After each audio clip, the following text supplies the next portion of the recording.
Much रश्मि। सबसे पहले तो हम ये पूछना चाहेंगे कि क्या कन्या भ्रूण हत्या फीमेल फीटिसाइड आज के पढ़े लिखे समाज में भी प्रचलित है?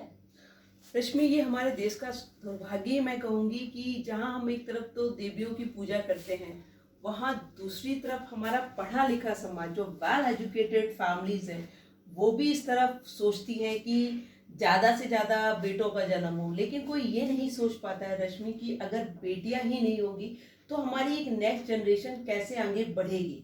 कहते हैं ना, घर की जो धुरी होती है या घर का जो आधार होता है वो एक फीमेल होता है। कहने में और सोचने में आई थिंक सो बहुत डिफरेंस होता है। जो मैं एज ए प्रोफेशनलिस्ट, मेरा जो प्रोफेशन है उसमें मैं देखती हूँ कि लोग इस तरह बहुत ज़्यादा सोचते हैं। बट मेरी हमेशा एक सोच होती है, क्योंकि इसमें मैं आपके साथ शेयर भी करना चाहूँगी, इट्स माई पर्सनल, कि मेरी खुद की 2 जोड़मा बेटियां हैं जो कि 8 मार्च वुमेंस डे पर बोर्न हुई थी। तो I am really very lucky. But ये सोच आ पाने में मुझे लगता है अभी सदियां लग जाएंगी कि बेटियां परिवार के लिए कितनी ज़रूरी है, समाज के लिए कितनी ज़रूरी है। और मुझे लगता है एजुकेशन, अवेयरनेस या टॉक, जैसे कि आपने एक अच्छा विषय लिया या एक अच्छी बात मुझसे पूछी, लोग अक्सर इन बातों पे बात करना पसंद नहीं करते हैं।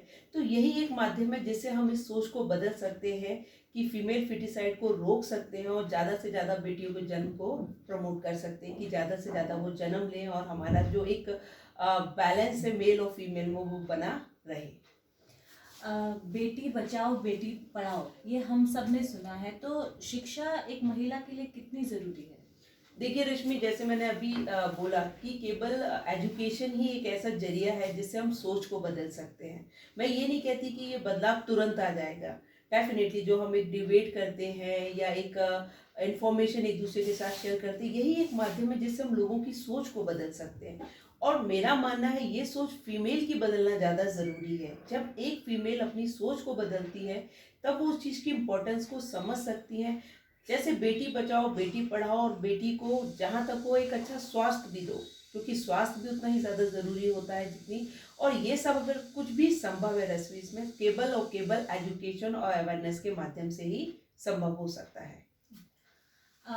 Cervical cancer, breast cancer, PCOD, PCOS, ये सब जो समस्याएं हैं, क्या ये आज के महिलाओं में ज़्यादा देखने को मिल रही हैं? अगर हम अपने देश की बात करते हैं तो सर्वाइकल कैंसर हमारे देश में one of the most common cancer है। और अगर हम अमेरिकन कंट्रीज की बात करते हैं तो वहाँ पे breast cancer most common cancer है। बट अनफॉर्चुनेट, जैसे कि मैंने कहा कि एजुकेशन ही एक ऐसा माध्यम है जिससे हम फीमेल को उनके स्वास्थ्य के लिए अवेयर कर सकते हैं। क्योंकि कहीं ना कहीं सर्वाइकल कैंसर की वजह होती है अनहाइजीनिक होना, अपने स्वास्थ्य के प्रति अलर्ट ना रहना, छोटी छोटी जो हेल्थ इश्यूज होते हैं उसको इग्नोर करना फीमेल्स के जरिए, या कहते हैं कि हम अपने लिए कुछ भी समय नहीं निकाल पाते हैं। तो इनके लिए एक वैक्सीन भी अवेलेबल है रश्मि, लेकिन लोगों को पता नहीं होता। और ये वैक्सीन जो सर्वाइकल वैक्सीन है वो मैंडेटरी नहीं है आपके वैक्सीनेशन कार्ड में, तो लोगों को अवेयरनेस नहीं है। तो इस प्रकार से सर्वाइकल कैंसर हो या कोई भी बीमारी हो, जैसे हमने डिस्कस किया ब्रेस्ट कैंसर वेस्टर्न कंट्रीज इसमें कॉमन है क्योंकि वहाँ का life style is very different. But unfortunate जैसा देखा जा रहा है Rashmi, one of the most common disease is the PCOD. PCOD काफी हद तक इट्स नॉट है, जो मैं हर पेशेंट्स को भी बोलती हूँ, it's not a viral bacterial fungal infection. It is only the life style, जो हम अपनी लाइफ स्टाइल में चेंजेस ला रहे हैं उसकी वजह से पीसीओडी, पॉलीसिस्टिक ओवेरियन सिंड्रोम, बहुत ज़्यादा कॉमन हो रहा है। तो इसके लिए ज़रूरी है बच्चियों में सबसे पहले तो मदर का एजुकेटेड होना बहुत ज़्यादा ज़रूरी है रश्मि। अगर मदर एजुकेटेड होगी तो वो अपनी बच्ची के लिए उसके स्वास्थ्य को लेकर अलर्ट हो सकती है। जैसे मैंने वैक्सीन की बात की, सर्वाइकल वैक्सीन 9 ईयर्स से लेकर आप 45 ईयर्स तक लगवा सकते हैं, बट 9 ईयर्स में वो बहुत ज़्यादा एक्टिव होता है। और उसी के साथ अगर मैं बात करती हूँ पीसीओएस की, तो पीसीओएस के लिए बहुत ज़्यादा ज़रूरी है मदर को ये पता होना चाहिए कि उसे अपनी बेटी को खाने में क्या देना है। एक हेल्दी डाइट देना ज़रूरी है, बजाय इसकी कि हम फास्ट फूड या जंक फूड या जो इजली मेड कुकिंग होती है उसको प्रेफर करने के बजाय आप एक हेल्दी डाइट जिसमें आपका ज़्यादा से ज़्यादा ग्रीन वेजिटेबल्स हो, सैलेड हो, फ्रूट्स हो, मिल्क हो, ये सब चीज़ें होती हैं जिनकी वजह से आपका पीसीओडी आता है कि आप फास्ट फूड इंटेक बहुत ज़्यादा करते हैं। तो अवेयरनेस, एजुकेशन जो बहुत ज़्यादा ज़रूरी है कि फीमेल में होनी चाहिए ताकि वो अपनी बच्चों को सबसे प्रिवेंट कर सके। क्या आज की महिलाएं अपनी स्वास्थ्य के लिए जागरूक हैं? जितना मैं कहूँ रश्मि कि अगर हम पहले से कंपेयर करें, क्योंकि मैं रोज की अपनी दिनचर्या में देखती हूँ कि अब लोग अलर्ट हो रहे हैं। जैसे आजकल टीनेजर्स गर्ल्स हैं, जैसे हमने बात किया पीसीओएस। पीसीओएस पहले इतना कॉमन नहीं था रश्मि, बहुत रेयर होता था या बुक्स में ही देखा जाता था या वेस्टर्न कंट्रीज में होता था।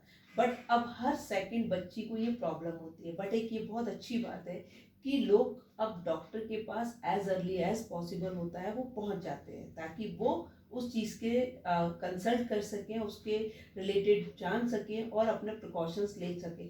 तो मुझे लगता है कि हाँ, अब फीमेल्स भी अपनी हेल्थ को लेकर अवेयर हो रही हैं।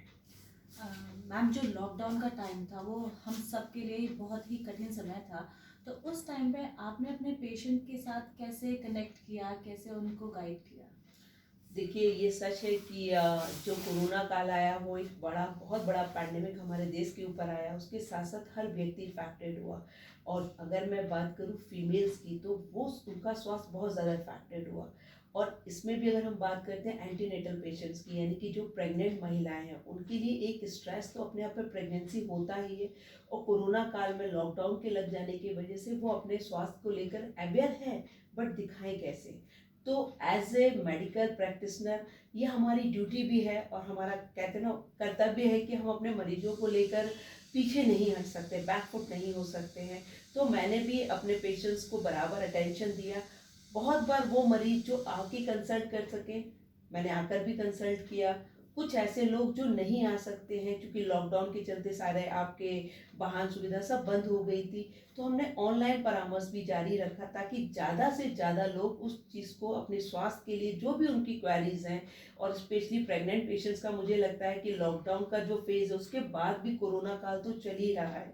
तो इस काल में अगर वो अननेसेसरी बाहर निकलते हैं, तो उनके साथ साथ उनके घर में पल रहे शिशु को भी बहुत ज़्यादा खतरा रहता है।